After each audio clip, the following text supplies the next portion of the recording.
మల్లెపూలు మల్లెపూలని హిందువులందరూ కూడా ఎంతో పవిత్రంగా చూస్తూ ఉంటారు. ఐదో తనానికి గుర్తుగా అని కూడా చెప్పొచ్చు. అలాంటి మల్లెపూలు పెట్టుకున్న వాళ్ళందరూ కూడా వేశ్యలు అంటూ కూడా ఒక పాస్టర్ బోధించడం జరుగుతుంది క్రైస్తవులకి.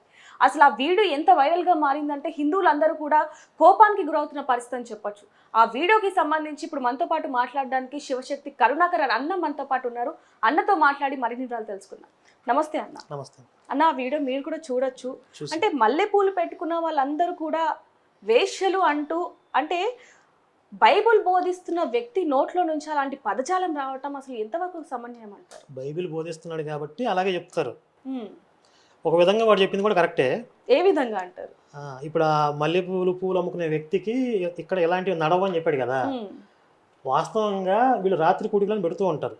రాత్రి కుడికలు పెట్టినప్పుడు కానీ చర్చి బయట కానీ కండోమ్ ప్యాకెట్స్ బాగా నడుస్తాయి. అవి పెట్టుకోవాలి అక్కడ, పువ్వులు కాదు. అది చెప్పాడు. అది మీకు మొత్తం వీడియో రిలీజ్ అయ్యి ఉండదు, అతనికి చెప్పే ఉంటాడు. ఇవి కాదురా ఇక్కడ కండోమ్ ప్యాకెట్స్ అయితే బాగా నడుస్తాయని చెప్పి ఉంటాడు. అయితే సగం వీడియో వచ్చి ఉంటుంది మనకి. అంటే ఆ స్టోరీ చెప్పడం మనం వినొచ్చు. ఆ స్టోరీ చెప్తూ, అంటే ఒక పూలు అమ్ముకునే వ్యక్తికి ఇక్కడ చర్చి దగ్గర వద్దురా అని చెప్పినా కూడా వినకుండా ఇంతమంది మహిళలు వస్తున్నారు, ఎవరొకరు కొంటారులే అన్నాడు. తర్వాత ఎవరు కొనలేదన్న తరువాత అప్పుడు పూలు పెట్టుకునే వాళ్ళందరూ కూడా వేశ్యలు అంటూ కూడా ఇప్పుడు మన హిందువులందరూ కూడా అంటే అతని మీద రెచ్చిపోతున్న పరిస్థితి అని చెప్పొచ్చు. దీన్ని ఎలా ఖండించవచ్చు అంటారు? రెచ్చిపోవడం కాదు, వాడు ఇంకా అసలు దుకాణం నడుపుతున్నాడంటే మన అసమర్థత. భారతదేశంలో తెలుగు రాష్ట్రాల్లో హిందువుల అసమర్థత వల్ల వాడు ఇంకా అక్కడ దుకాణం నడుపుతున్నాడు. ఈ పాటికి మొత్తం వాడికి ధ్వంసం అయిపోయి కొలాప్స్ అయిపోవాలి, లేదా కనీసం అరెస్ట్ అవ్వాలి. అది కూడా జరగలేదు. ఇప్పుడు మీరు మా వీడియోస్ చూస్తే శివశక్తి ఛానల్లో గర్వాప్సి అని సిరీస్ ఉంటుంది. ఆ గర్వాప్సిలో చాలామంది వాళ్ళ అనుభవాలు చెప్తూ ఉంటారు. అందులో రీసెంట్గా ఒక పెద్ద ఆయన చెప్పారు, ఆయన వయసులో ఉన్నప్పుడు చర్చికి వెళ్ళారు. ఒక 60 మందితో ఆయనకి ఫిజికల్ రిలేషన్స్ ఉన్నాయి. 60 మందితో వాళ్ళు ఆ చర్చికి వచ్చే మెంబర్సే వాళ్ళందరూ ఆయన్ని ఇంటికి ఇన్వైట్ చేసి చక్కగా వాళ్ళకి కావాల్సి చేసుకునేవాళ్ళు. ఆయన చెప్తుంది ఏంటంటే, మీరు ఎవరన్నా కుర్రవాళ్ళు అమ్మాయిలు కావాలని చర్చికి పోండి అని చెప్పారు ఆయన. అది ప్రాక్టికల్గా నిజం కూడా. ఆయన ఒక్కడే చెప్తున్నాడని కాదు, ఎన్నో అక్రమ సంబంధాలు, పాస్టర్లు, లైంగిక వేధింపులు ఇవన్నీ మీరు న్యూస్ పేపర్లో చూస్తూనే ఉన్నారు కదా. ఎందుకు ఈ వాతావరణం ఉంటుంది అంటే అక్కడ ఆధ్యాత్మికత అనేది ఉండదు చర్చిలో. అవును, వరుసలు ఉండవు, వరుసలు ఉండవని చెప్పొచ్చు. అవి ఎలాగా ఉండవనుకోండి, మనం గుడికి వెళ్తే ఒక పవిత్రమైన భావన కలుగుతుంది. అలాగే గుడికి రెగ్యులర్గా వీళ్ళే వస్తారు అనేమి ఉండదు. ఒక వారం ఒకళ్ళు వస్తారు, ఇంకొక వారం ఇంకొకళ్ళు ఎవరో వస్తారు. అక్కడ వ్యక్తిగతమైన పరిచయాలు, రిలేషన్స్ అనేవి డెవలప్ అవ్వవు దేవాలయంలో. కానీ చర్చికి ఒకే మెంబర్స్ పదే వస్తూ ఉంటారు. వీళ్ళు ఒకళ్ళ కాంటాక్ట్స్ ఒకరికి మార్చుకోవటం, పరిచయాలు పెంచుకోవటం, అక్కడ ఆ హ్యూమన్ రిలేషన్స్ అనేవి అక్రమంగా డెవలప్ అవ్వటం. అలాగే వాళ్ళకేమీ నియమావళి ఉండదు. పాస్టర్లకి కానీ ఇప్పుడు మనకి ఏకాదశి ఉపవాసాలు కానీ నవరాత్రులలో కానీ అనేక నియమాలతో కూడినటువంటి ఆధ్యాత్మికత అని మనకు ఉంటుంది. కానీ వాళ్ళకి ఫుడ్ దగ్గర కానీ వస్త్రధారణ దగ్గర కానీ ఎలాంటి నియమావళి ఉండదు. కాబట్టి ఇవన్నీ కూడా ఈ అక్రమ సంబంధాలకి దారితీస్తుంది. చర్చిల్లో ఎందుకు అక్రమ సంబంధాలు ఎక్కువగా ఉంటాయి అంటే ఆ వాతావరణం అలాంటిది. కాబట్టి అక్కడ కండోమ్ ప్యాకెట్స్ బాగా నడుస్తాయి. అంటే మామూలుగా ఇది ఇప్పుడు ఇదేమి ఫస్ట్ టైం కాదు. అంటే హిందువుల మీద ఇటువంటి పదజాలం వాడడం అనేది ఇంతకు ముందు కూడా అనేక సార్లు వాడినప్పటికీ కూడా మరి ఎందుకని వీళ్ళు అదే విధంగా ఇలా మాట్లాడుతున్న పరిస్థితి ఏర్పడుతుంది అంటారు? మీరు చూస్తే కేవలం పాస్టర్లలోనే, అంటే అన్ని మతాల ప్రచారకులు మాట్లాడే విషయాలు తీసుకోండి, కేవలం పాస్టర్లలోనే దేశానికి వ్యతిరేకంగా మాట్లాడతారు, ఇతర మతాలను దూషిస్తూ మాట్లాడతారు. ఒక భయపెట్టే ధోరణిలో దశమ భాగాలు పిండుకునేటటువంటి అలవాటు కూడా వాళ్ళకే ఉంటుంది. ఈ అవలక్షణాలన్నీ కేవలం క్రైస్తవ మతంలోనే ఉన్నాయి. ఇప్పుడు వేరే మతాల్లో కూడా కొన్ని అవలక్షణాలు ఉన్నాయి. ఫిజికల్గా దాడులు చేయటం ఇవన్నీ వేరే మతాల్లో ఉండొచ్చు. కానీ ఎక్కువ శాతం ఈ చీప్ ట్రిక్స్ అంటారు చూడండి, రకరకాల డ్రామాలు, స్కిట్లు వేయటం, దొంగ సాక్ష్యాలు చెప్పించడం, వీళ్ళు క్షణంగానే కింద పడిపోవటం, నాకు ఎయిడ్స్ వచ్చింది, డాక్టర్ గారు అయ్యగారు ప్రేయర్ చేయగానే తగ్గిపోయిందని చెప్పడం, ఈ చీప్ ట్రిక్స్ అన్నీ కూడా ఈ క్రైస్తవ మతంలోనే ఉంటాయి. అవే కాకుండా ఇప్పుడు ఎక్కువ కొన్ని రీల్స్ అనేవి వైరల్ అవుతున్నాయి అని చెప్పొచ్చు. అంటే భర్త చనిపోయిన తర్వాత కూడా ప్రెగ్నెంట్ అవ్వటం, అది కూడా యేసు కారణంగానే అని చెప్పటం, ముక్కలుగా నరికేసిన నా శరీరాన్ని ఒక్కసారిగా ప్రేయర్ చేయంగానే నేను మళ్ళీ బ్రతికాను అని చెప్పటం, ఇలాంటివి ఎన్నో వైరల్ అవుతున్నాయి. అవన్నీ కూడా అవాస్తవాలని మనకు తెలిసినప్పటికీ కూడా కొంతమంది హిందువులు క్రైస్తవులుగా మారుతున్న పరిస్థితి అని చెప్పొచ్చు. దానికి గల కారణం ఏంటంటారు అసలు? ఇప్పుడు మీకు పేపర్లో ప్రతిరోజు కూడా ఆన్లైన్లో స్కాములు జరుగుతున్నాయి, సైబర్ నేరాలు జరుగుతున్నాయి.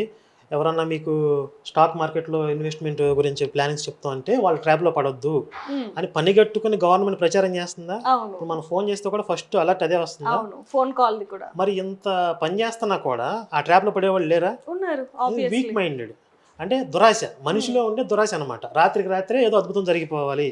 ఇలాంటి వాళ్ళు బెట్టింగ్లు, ఈ గుర్ర పందాలు, ఈ ఈ అక్రమ మార్గంలో గొప్పవాళ్ళు అయిపోవాలి, ధనవంతులు అయిపోవాలి, అద్భుతం జరిగిపోవాలి ఆలోచించే ఒక వీక్ మైండెడ్ కేటగిరీ ఉంటారు కదా, అవును అలాంటి పీపుల్ వాళ్ళ టార్గెట్.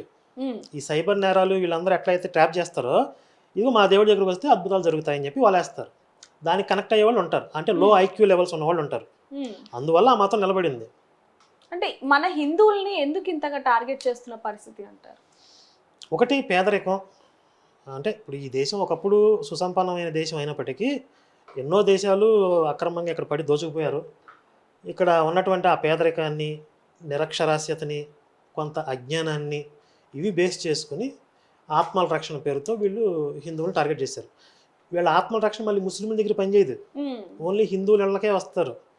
ఎందుకంటే వీళ్ళు సరే వాళ్ళకి పిలిచి అరిటాకు పెట్టి భోజనం పెట్టినా పెట్టకపోయినా వీళ్ళ మా నాన్న వీళ్ళ పనులు చేసుకుంటారు, వాళ్ళని ఏమీ తిరగబడరు అనే ఒక ధైర్యం.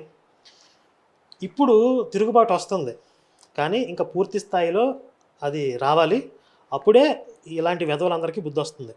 అంటే కొంతమంది పవిత్రంగా ఉన్న పాస్టర్లు కూడా ఉన్నారు. పాస్టర్ అంటేనే పవిత్రంగా ఉండడని అర్థం. ఇంకా పవిత్ర పతివ్రత అయిన వేశ్య అని ఒక పదం ఉందనుకోండి, అవును. దానికి ఏమైనా అర్థం ఉందా? లేదు. మరి పవిత్రమైన పాస్టర్ ఎలా అంటాడు? ఉమ్. అంటే బైబుల్ గురించి సరిగ్గా తెలియకుండానే చాలా మంది బైబుల్ బోధిస్తున్న పరిస్థితిని మనం చూస్తున్నాం. మరి కానీ ఎవరైతే క్రైస్తవులు ఉంటారో వాళ్ళకి ఎందుకని అర్థం అవ్వట్లేదు అంటారు? అంటే ఈ పాస్టర్లు ఈ విధంగా చేస్తున్నారు, మేము కొంచెం జాగ్రత్తగా ఉండాలని ఇప్పటికీ కూడా అవగాహన లేని క్రైస్తవులు చాలా మందే ఉన్నారని చెప్పొచ్చు, వేల సంఖ్యలో. అంటే అక్కడ వ్యవస్థ ఎలా ఉంటుందంటే, ఎవరికి వాడే సెల్ఫ్ సర్టిఫికెట్ ఇచ్చుకుంటారు. రాత్రి నా కేసు కనపడ్డాడని చెప్తాడు, ఉమ్, వాడిష్టం.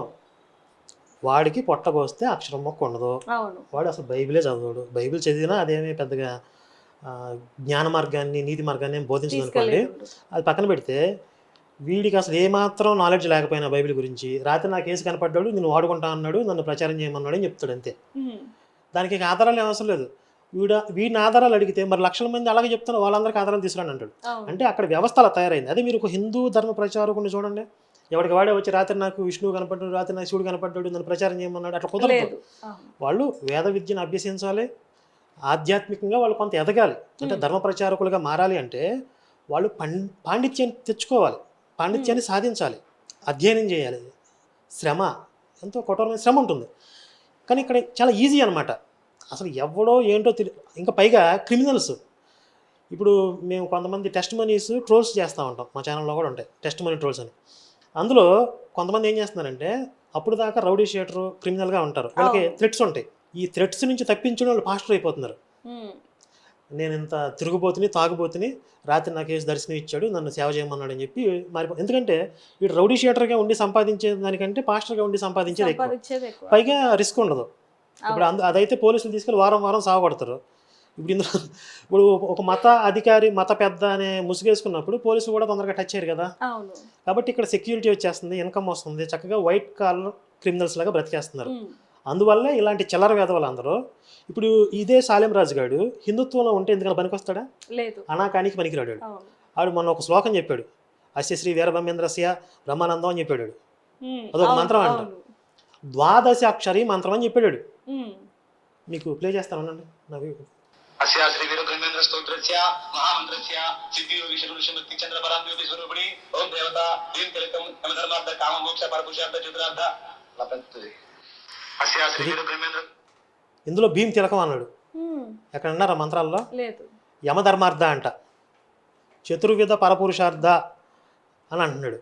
చతుర్విధ ఫల పురుషార్థ అంటే వీడికి ఇష్టం వచ్చినటువంటి మంత్రాన్ని ఒకటి క్రియేట్ చేసేసుకుని, నేను హిందూగా ఉన్నప్పుడు దీన్ని పట్టుకుని పెద్ద సాధన చేశాను అని చెప్పి సాక్ష్యం చెప్తున్నాడు. ఉమ్, ఇది ద్వాదశాక్షరి మంత్రం అంట. ద్వాదశాక్షరి మంత్రం ఏంటి మనందరికీ తెలిసింది, ఓం నమో భగవతే వాసుదేవాయ. అవును. ఇది ద్వాదశాక్షరి మంత్రం అని ఎవరన్నా చెప్తే విన్నావా? అసలు ఎక్కడన్నా ఉందా? కాబట్టి వీడు హిందుత్వంలో ఉంటే అనాకానికి పనికిరాడు, దమ్ముడికి పనికిరాడు. ఇలాంటి వెధవలు అందరూ హిందుత్వంలో మతాన్ని అడ్డం పెట్టుకుని సంపాదిద్దాం, అని సాధ్యం కాదు కాబట్టి ఇలా సాధ్యం కాని వెధవులందరూ క్రైస్తవంలో చేరుతున్నారు. అక్కడ ఇలాంటి వాళ్ళకి మంచి భవిష్యత్తు ఉంది.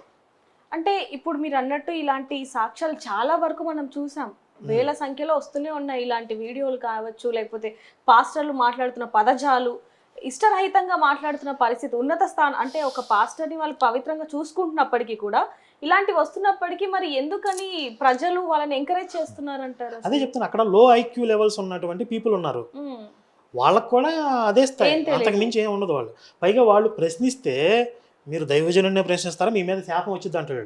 శాపనార్థాలు పెడతారు. అవును, మనం ఇంకో వీడియో కూడా చూసామన్న, అంటే దశమ భాగం ఇవ్వకపోతే కూడా యేసు శపిస్తాడు. పక్కా నెంబర్ 1 క్రిమినల్స్ అందరూ ఈరోజు పాస్టర్లుగా ఉన్నారు. మొన్న కొన్ని ఆడియో కాల్స్ కూడా పాస్టర్లకు సంబంధించి కొన్ని ఇప్పుడు తిరుగుతూ ఉన్నాయి. అందులో ఒక పాస్టర్ ఏమంటున్నాడు, ఈ ప్రవీణ్ పగడాల విషయంలో మద్యం సేవిస్తాడు, ఆయన హత్య చేసి బాగా హడావిడి చేశాడు. ఆయన ఏమంటున్నాడంటే, ప్రవీణ్ తాగుతాడు మాకు ముందే తెలుసు, మాకు కూడా తెలుసు, కానీ మేము అట్లా కావాలని ప్లాన్ చేసాం అంటున్నాడు. అంటే వీళ్ళకి ఒక ఎథిక్స్ అనేవి ఉండవు. అలాగే అతనంట పాలిటిక్స్లోకి వచ్చి కోట్లాది రూపాయలు ఖర్చు పెట్టాలంట, నియోజకవర్గానికి 50 కోట్లు ఖర్చు పెట్టాలంట. 50 కోట్లు ఏం చేస్తాడు? అలాగే ముందు బాటిల్స్ పంచుదాం అంటున్నాడు. గెలిచిన తర్వాత ఒక సంతకం పెడితే 45 కోట్లు వస్తాయి అంటున్నాడు. అంటే వీళ్ళందరూ కూడా, ఈ క్రిమినల్స్ అందరూ, ఇలాంటి దురుద్దేశాలు ఉన్న క్రిమినల్స్ అందరూ కలిసి ఈ మతంలో చేరారు. అక్కడ ఉన్నటువంటి జనం కూడా అదే స్థాయిలో తగలడ్డారు. ఈ పాస్టర్ల ఆగడాలు ఆగేది ఎప్పుడు అంటారు? వాస్తవంగా అయితే నేను చేస్తున్న డిమాండ్ ఏంటంటే, భారతదేశాన్ని హిందూ దేశంగా ప్రకటించండి అనేది. హిందూ దేశంగా ప్రకటించినప్పుడు ఇలా హిందుత్వం గురించి నోటుకు వచ్చినట్టు మాట్లాడే వెధవలందరికీ కొన్ని ఇస్లామిక్ దేశాల్లో శిక్షలు ఉంటాయి, కాలో చేయో తీసేస్తారు, వీడు 4 కోసేయాలి. ఇప్పుడు కోట్లాది మంది స్త్రీల గురించి అంత అసభ్యంగా మాట్లాడిన వెధవ మళ్ళీ ఆడు బయట తిరగొచ్చు. అసలు ఇస్లామిక్ దేశాల్లో అమలు చేసినట్లు వీడు 4ని బహిరంగ అందరూ చూస్తుండగా కోసేయాలి. అలాంటి శిక్షలు ఉండాలి, అప్పుడే ఇలాంటి వెధవలు అందరూ కంట్రోల్ అవుతారు. మనం మల్లెపూలని దేవుడి దగ్గర పెడతాం, అవును, ముత్తైదువులకు ఇస్తూ ఉంటాం, ఇప్పుడు శుభకార్యాలప్పుడు అలంకరణకు వాడతారు, దైవ అలంకరణకి వాడతారు. ఇప్పుడు వీళ్ళు స్త్రీని చూస్తే కేవలం దానికే అన్నట్లుగా వీళ్ళ ఆలోచన ఉంటుంది. అలాగే పూలు పెట్టుకుంటే దానికే అని వీళ్ళ ఆలోచనలు, ఎందుకంటే అంతకు మించి ఎదగరు వీళ్ళు, అక్కడే తగలడతారు. ఇప్పుడు వీడు హిందూగా ఉన్నప్పుడు వీళ్ళ అమ్మమ్మ, నాయనమ్మ వీళ్ళందరూ హిందువులు, వాళ్ళు కూడా పూలు పెట్టుకుని ఉంటారు కదా. మరి వాళ్ళందరూ వేసిలా, వీడు వేసికి పుట్టాడా? వీడు కూడా వేసికి పుట్టినట్టే కదా. లేకపోతే వీళ్ళ మతంలో అందరూ పరిశుద్ధాత్మలకు పుడుతున్నారా? పరిశుద్ధాత్మ గర్భం చేస్తే పిల్లలు పుడుతున్నారా? ఇప్పుడు దీనికి ఒక పాస్టర్ శాలెం రాజే కాదు, మొత్తం పాస్టర్లు అందరూ సమాధానం చెప్పాలి. వాడెవడో మాట్లాడాడు, మనకు సంబంధం లేదు. ఇప్పుడు ఒక పాస్టర్ని తన్నారనుకో, రేపు పాస్టర్లు అందరూ వస్తారుగా. ఒక పాస్టర్ని ఎవరన్నా వాడు అక్రమంగా మత ప్రచారం చేస్తే తనినప్పుడు ఈ పాస్టర్లు అందరూ వచ్చినప్పుడు, మరి ఈ నోటుకు వచ్చినట్టు మాట్లాడినప్పుడు మీరు అందరూ ఏం చేస్తున్నారు? అంటే మీరు సైలెంట్గా ఉంటే మీకు బాధ్యత లేదా?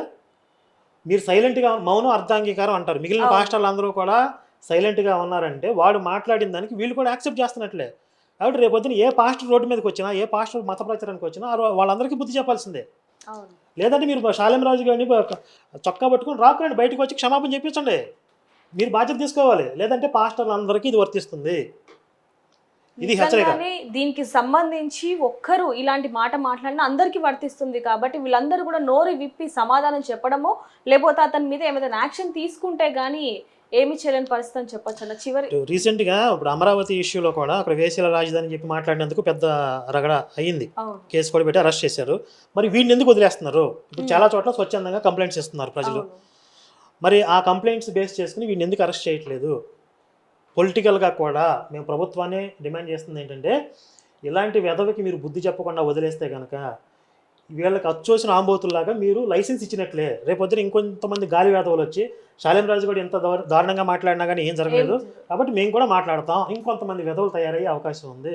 కాబట్టి పోలీస్ డిపార్ట్మెంట్ వారిని, ప్రభుత్వానికి మేము చేసే విజ్ఞప్తి ఏంటంటే, వీడి మీద కఠినమైన చర్యలు తీసుకుని మొత్తం ఎలాంటి హద్దు అదుపు లేకుండా మాట్లాడుతున్న వెధవులకి ఒక స్ట్రిక్ట్గా వార్నింగ్ అయితే ఇవ్వాల్సిన అవసరం ఉంది.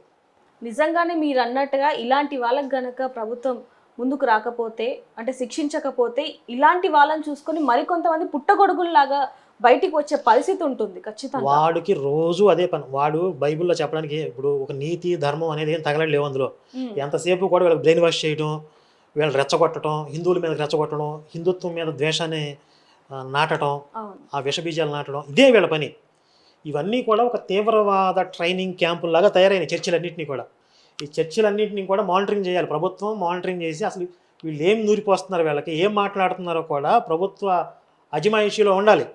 ఎవరైనా తేడాగా దేశానికి వ్యతిరేకంగా మాట్లాడినా, మీరు ఇటీవల చూస్తే ఆపరేషన్ సింధూర్ భారతీయులందరూ కూడా ఆత్మగౌరవంతో తలెత్తుకున్నటువంటి సగర్వంగా అందరూ కూడా ఒక సంతోషభరితమైన క్షణాలని అందరూ చూశారు. అందరూ తమ సంతోషాన్ని కూడా తెలియజేశారు. కానీ ఒక్క పాస్టర్ అయినా ఆపరేషన్ సింధూర్ గురించి పాజిటివ్గా మంచిగా మాట్లాడిన పాస్టర్ని ఎవరైనా చూసారా మీరు? లేదు, మాట్లాడరు. ఎందుకంటే మోదీ గారంటే వాళ్ళకి పడదు. మోదీ గారంటే పడదు కాబట్టి బీజేపీ ప్రభుత్వం మోదీ గారి నేతృత్వంలో ఏదన్నా దేశానికి గర్వకారణమైన పని చేసినా వీళ్ళు ఒప్పుకోరు. ఇంకా చెప్పాలి, వ్యతిరేకంగా మాట్లాడతారు. వీళ్ళ ఎజెండా ఒకటే, భారతదేశాన్ని క్రైస్తవ దేశంగా చేసేయాలి. ఆ క్రైస్తవ దేశంగా మారినంత వరకు వీళ్ళకి ఈ దేశం శత్రుదేశం. వీళ్ళకి విగ్రహారాధన దేశం అంటారు, యేసుకు లోబడని దేశం అంటారు. రకరకాలుగా క్రైస్తవులను రెచ్చగొట్టి భారతీయుల్లోనే విద్వేషాన్ని నూరిపోస్తున్నారు ఈ దేశం మీద. చాలా ప్రమాదకరమైన వ్యవస్థ పనిచేస్తుంది క్రైస్తవంలో. ఇప్పుడు వీళ్ళు మతం ముసుగేసుకుని ఇలాంటి ప్రచారాలు మరి ఇలాంటి ప్రయత్నాలు చేస్తున్నప్పుడు ప్రభుత్వాలేమో ఏమీ చేయని పరిస్థితి. కనుక ఇప్పుడు మాలాంటి ఆర్గనైజేషన్స్ ఇలాంటి అవసరాలు ఏర్పడింది. మాలాంటి ఆర్గనైజేషన్ ఎందుకు వచ్చాయంటే ప్రభుత్వాలు వాళ్ళకి కొన్ని పరిమితులు ఉన్నాయి. అంటే చట్టపరంగా వాళ్ళు తీసుకునే చర్యలు తీసుకోవచ్చు, కానీ రాజకీయంగా కూడా కొన్ని మరి కారణాలు ఉంటాయి కదా. కాబట్టి వాళ్ళ పరిధి చాలా తక్కువ ఉంది. అంటే ఇలాంటి వాళ్ళని కంట్రోల్ చేయడంలో, వీళ్ళకి బుద్ధి చెప్పడంలో. కనుక మాలాంటి ఆర్గనైజేషన్స్ వచ్చాయి. కానీ ప్రభుత్వం కూడా స్పందించాలనేది మా డిమాండ్. ఇది మా యొక్క బాధ్యత, కేవలం మా బాధ్యత అని మేము చెప్పట్లేదు, అందరి బాధ్యత. హిందువులు అందరూ కూడా స్పందించాలి. అసలు నిజంగా చైతన్యం ఉంటే గనక హిందూ మహిళలు అందరూ కలిసి ఒక్క పిలిపిచ్చి మొత్తం వాడి అంటే ఏ విధంగా బుద్ధి చెప్పాలో ఆ విధంగా బుద్ధి చెప్పి వస్తే గనక భవిష్యత్తులో ఇలాంటి మాటలు మాట్లాడడానికి ఇంకొక విధవ ధైర్యం చేయకుండా ఉంటుంది. అవును, నిజంగానే అన్న మీరు అన్నట్టుగా ఇట్లాంటి వాళ్ళకి బుద్ధి చెప్తే ఇంకొకరు మాట్లాడడానికి కూడా భయపడాల్సిన పరిస్థితి ఏర్పడాలని మేము కూడా కోరుకుంటున్నామని చెప్పొచ్చు. థ్యాంక్ యూ అన్న, thank you so much. Okay, thank you. For more videos like this, subscribe Big TV channel.